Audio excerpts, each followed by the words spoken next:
Hello, kind people. This is Dmitry. Welcome to my weekly listener recap. Today we're going to talk about this puzzle which is on your screen. It's called CE and it's by Mozart. So let's first have a quick look at the listener Satar's website, and I just want to say a few words about this unassuming pseudonym. So Mozart, as you can see, is a collaboration between Dysart and Ozzy. And Dysart is a pseudonym of Andy Stewart, who sadly died last year. And since his death, both Magpie and the Listener, and I believe other outlets for like the Inquisitor series, where he submitted as well, they published a bunch of Dysart puzzles. And at some point, Listener published a puzzle and with the note saying that this is going to be the final published Dysart puzzle. But now we have a Mozart, so it's very nice to be able to solve a puzzle with Andy's involvement again. So let's have a look at it. I started solving this puzzle when it came out a week and a half ago, and it took me almost the whole week of my late evenings and very early mornings.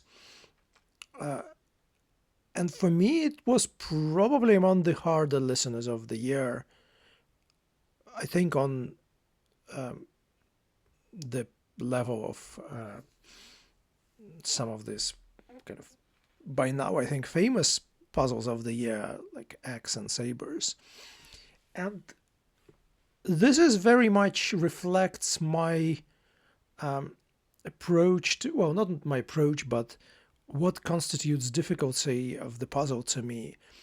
And it turns out that I rarely get scared by sort of all the thematic elements and extra things in the preamble and everything.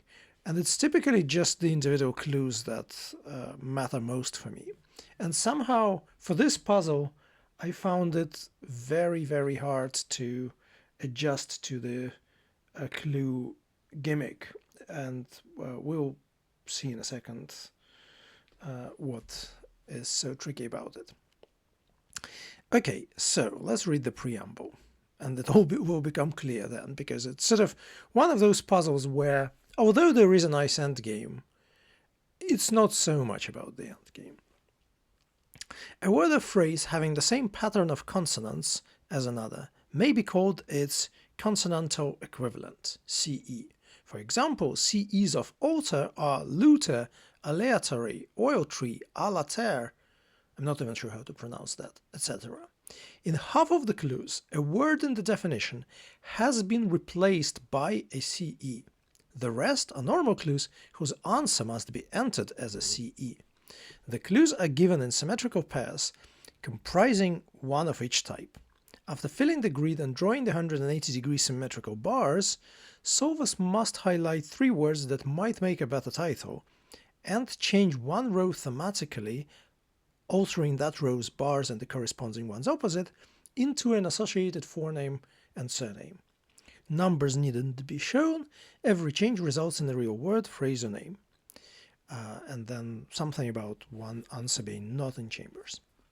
So first of all, let's try and understand what's going on here. So we have a very unusual situation when we are given clue numbers in a carte blanche. So typically, when we have a grid which looks like this, we are not given clue numbers, and instead we're just being told that clues are given in the normal order, and you have to,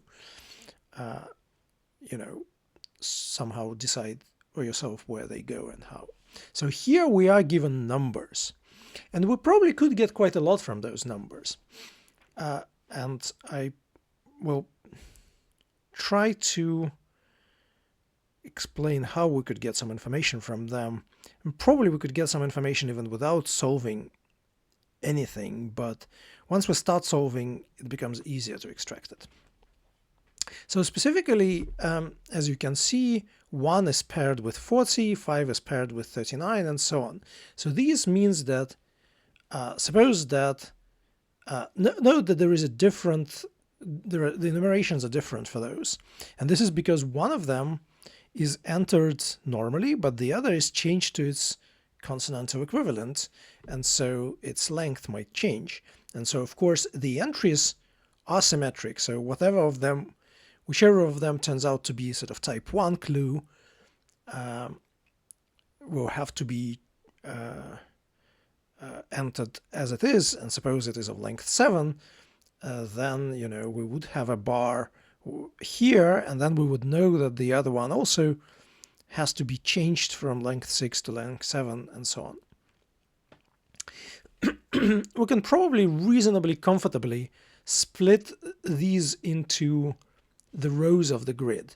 So the puzzle has 12 by 13 dimensions, and so the 12 rows of the grid, as you can imagine, like these two go on the first and respectively the last row, these two go on the second one, these two go on the third one.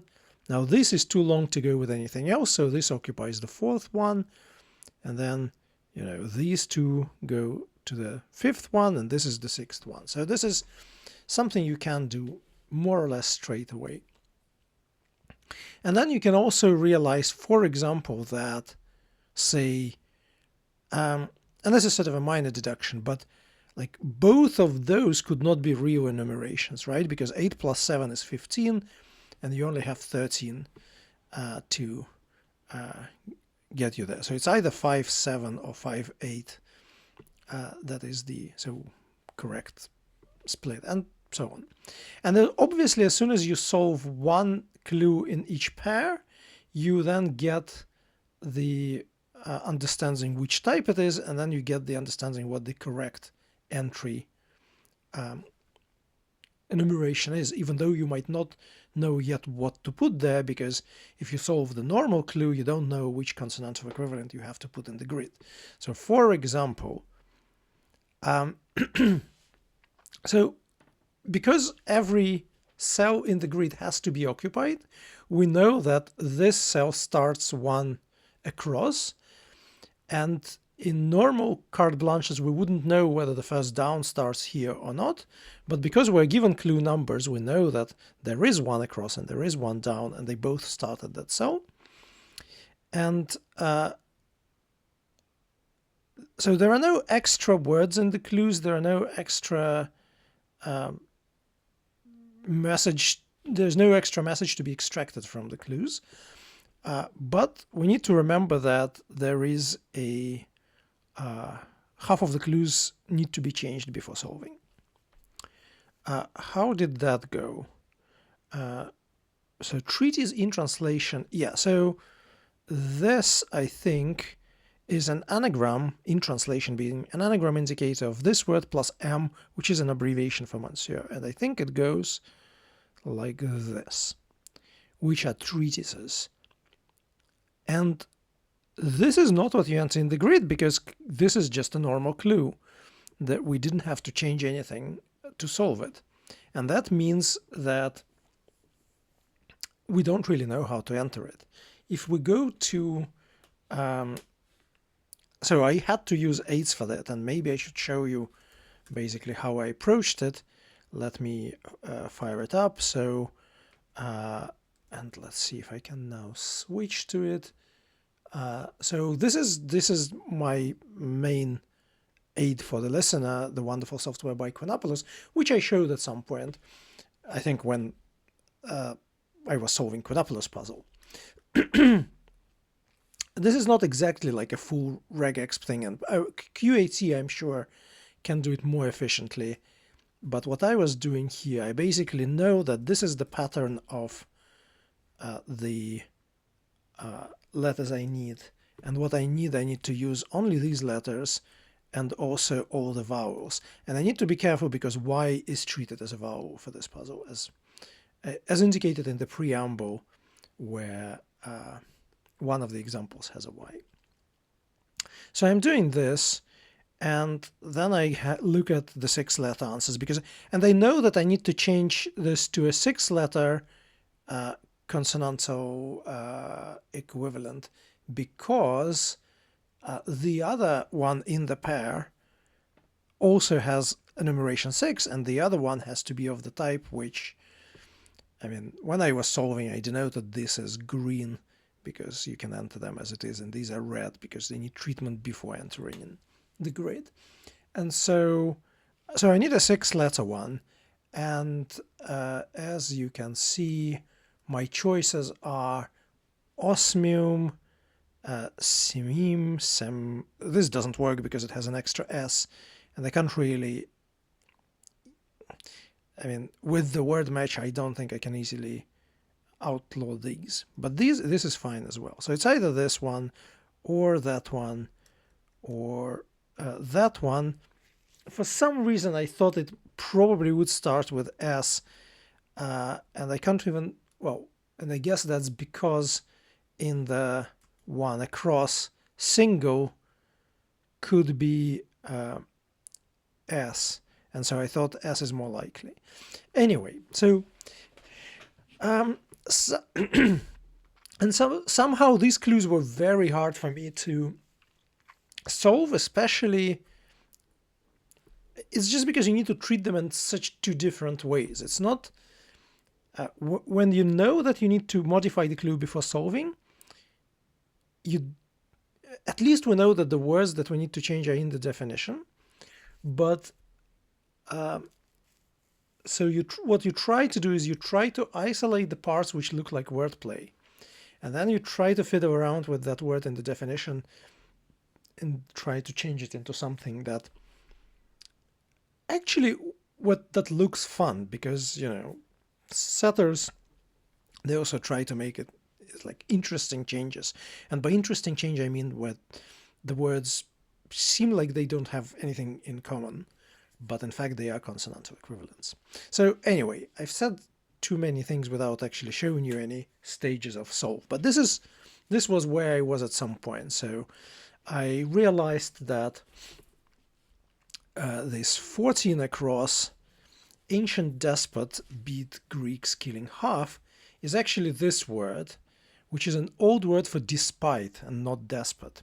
And so to maul is to beat, and then Greeks killing half is just half of the word Greeks. And because I had to change the word here, then this is a green clue and I can enter it in the grid if I know where to enter it.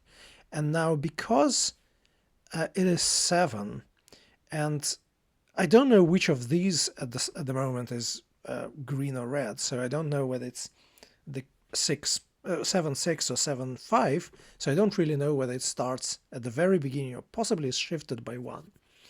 But given that I have M in my 1 down, I decided that one of those M's is probably, well, specifically the third one, sorry, the second, well, the first M, which is the second consonant, which is the third row, is corresponding to this one, and I try to make it work here.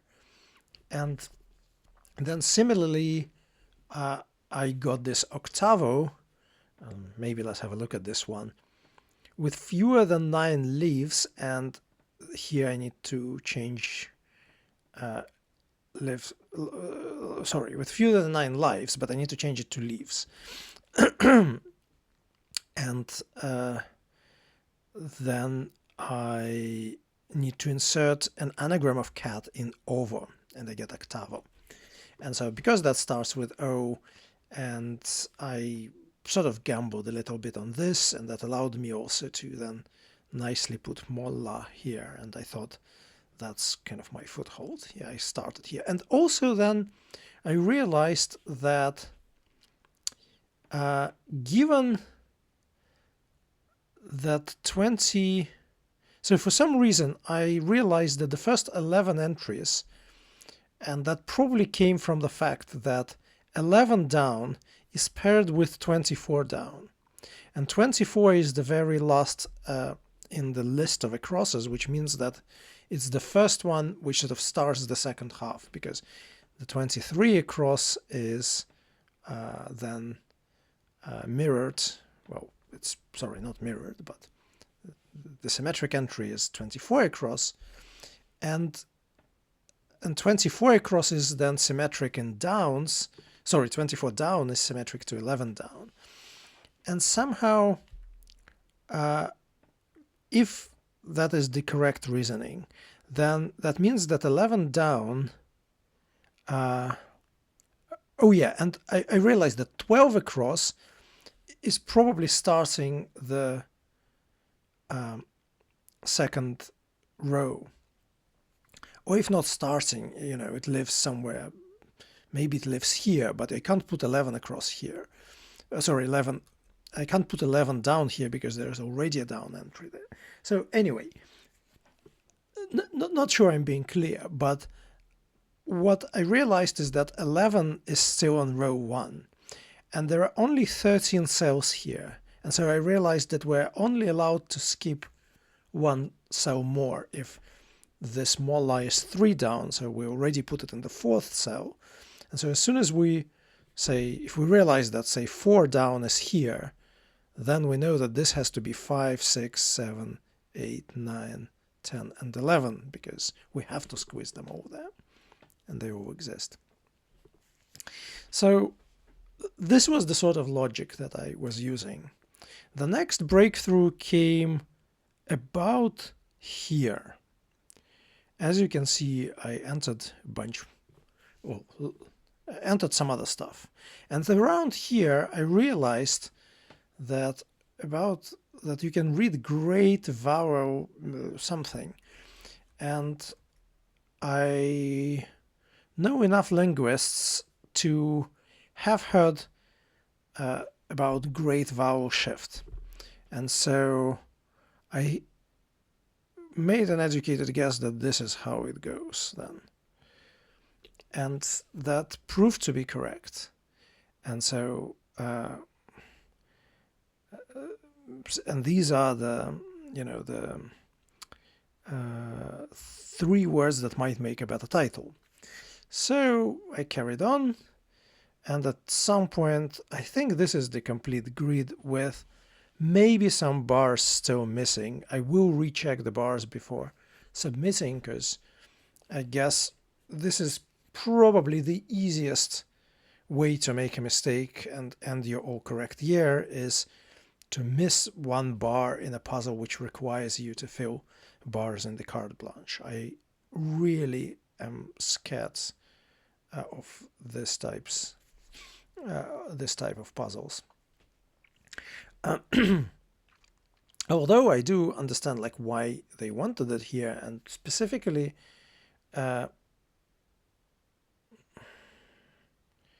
just trying to see whether I've missed anything here. No, I don't think I missed anything here. Maybe I'll just show you some of the clues that I put exclamation marks next to them because I thought those were really great. I'm trying to remember why I thought this. Okay, let's have a look at this one. Dash this puzzle. So project puke and project. And so I think here you had to change puke to pike. And dash is elan. And this puzzle is CE. So it refers back to the title of the puzzle, which is just something I don't see very often, because you often see something referring to, you know, the setters and the setter's pseudonym, and typically you do it by putting the setter's pseudonym in the clue and then that defining something like I or me. But this I haven't seen before. What else?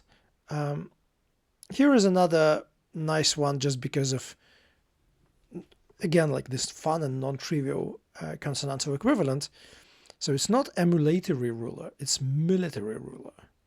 And so shortly find is shor, because it's shot without the last letter, and weapon is gun, and shogun is a military ruler in Japan. Finally, I really enjoyed this one, the 41. It's not 8, 8 goes here, but this one is parson, so you need to change this to vicary, or vicar, maybe just vicar, I guess. And so rule is R, that's a valid abbreviation, and you need to insert it between pa and son. And Charles first and second are here just an example of father and son. And I thought that was very neat. Any other ones?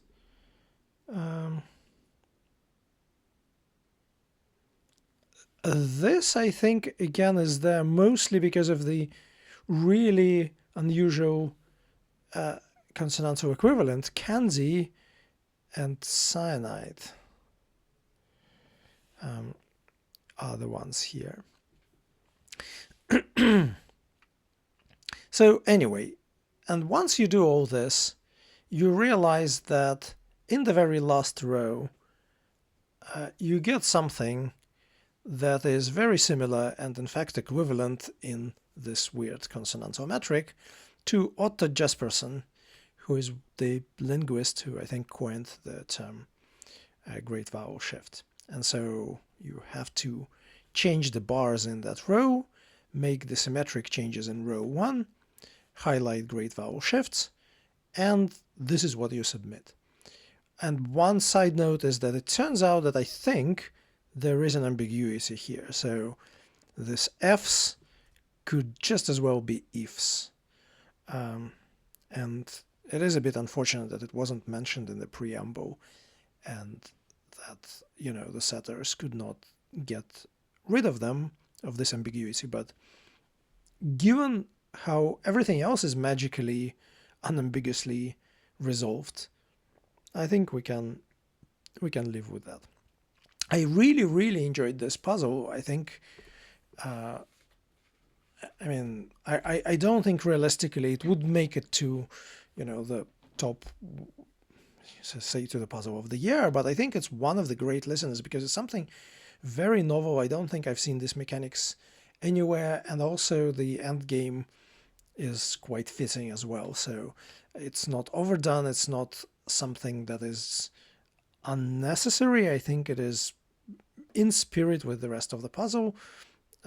Yeah, I think great puzzle. Probably might even make my top 5 of the year. Although I think I've said it by now about way more than 5 puzzles. So yeah, don't know how it works. So thanks so much for this puzzle, Andy, and the other half of Mozart, Ozzy, and thank you for watching, and let's see what next week brings. Bye.